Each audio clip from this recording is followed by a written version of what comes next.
Vlada Republike Slovenije je na 28. redni seji sprejela predlog za začetek postopka za umestitev slovenskega znakovnega jezika v Ustavo Republike Slovenije.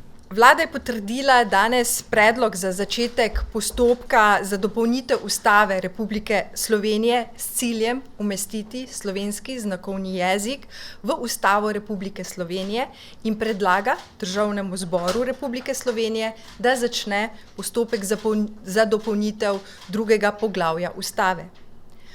Pobudo za umestitev slovenskega znakovnega jezika v Ustavo je podala Zveza društev gluhih in naglušnih Slovenije. Vlada je predlog podprla in na našem ministrstvu smo pripravili gradivo, ga medresorsko uskladili, prav tako tudi z službo vlade za zakonodajo. Zdaj si pa seveda želimo, da bi poslanci Državnega zbora in vse strokovne službe in pravne službe, podprle to pobudo in da ne bo na račun tega kakšna politična preigravanja. Kot ministrica pristojna za področje invalidov sem izredno vesela, da se je vlada odločila to pobudo podpreti. Menim, da gre za zelo pomembno odločitev. Gluhim, naglušnim in gluhoslepim je slovenski znakovni jezik materin jezik in je njihov osnovni in edini jezik za sporazumevanje. Sporazumevanje in jezik ter pravica do njune uporabe sta bistvena za socialno vključevanje in uveljavljanje temeljnih človekovih pravic.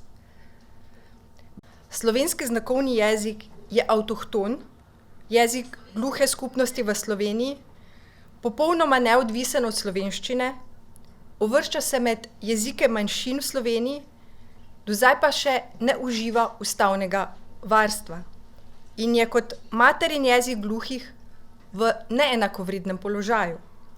Je znak tudi slovenske in kulturološke pripadnosti, socialnega povezovanja in s tem identifikacije jezikovne manjšine. Za spremembo Ustave želimo tudi delno vplivati na spremembo področnih zakonov. Največji poudarek je na prepoznavanju, da je slovenski znakovni jezik jezik, ima svoje jezikovne in slovnična pravila. S tem si želimo, da bi država tudi financirala razvoj, raziskovanje slovenskega znakovnega jezika. To je prvo področje. Drugo področje si želimo na področju izobraževanja.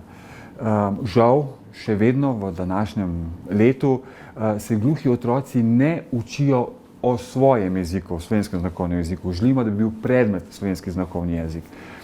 Tretje področje pa seveda za temi spremembami želimo izboljšati dostopnost do informacij in komunikacij za vse tiste gluhe, ki uporabljajo znakovni jezik. Na ta način se bo lahko zagotovil tudi ustrezen razvoj slovenskega znakovnega jezika in zagotovil ustrezno mesto v slovenskem znakovnem jeziku tudi v izobraževalnem procesu. Slovenija bo s tem postala 5. država v Evropski uniji, ki bo imela pravico do uporabe slovenskega znakovnega jezika, zapisano v Ustavi. To so doslej storile Avstrija, Madžarska, Portugalska in Finska. Na Zvezi društev gluhih in naglušnih Slovenije želijo, da bi Državni zbor spremembo Ustave realiziral do 14. novembra 2019, do dneva slovenskega znakovnega jezika.